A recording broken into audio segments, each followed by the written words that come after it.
Bible বলছে যে Hubble সে ঈশ্বরের কাছে ব্লেসিংকে নিয়েছিল, ঈশ্বর তার বলিদানকে স্বীকার করেছিল। কইনের বলিদান ঈশ্বর গ্রাহ্য করেনি, মানে স্বীকার করেনি। হালেলুয়া।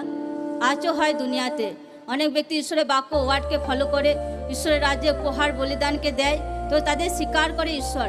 আর কোনো ব্যক্তি ভাবে চারিদিকে ব্যভিচার করে, নেশা করে, নিন্দা করে, এটা ওটা করে ঈশ্বরের রাজ্যে বেদিতে বলিদানকে চড়ায়, তো সে বলিদান ঈশ্বর স্বীকার করতে পারে না। হালেলুয়া। বাইবেল বলছে যে ঈশ্বর বলছে যে আমি পবিত্র, তোমরাও পবিত্র হও।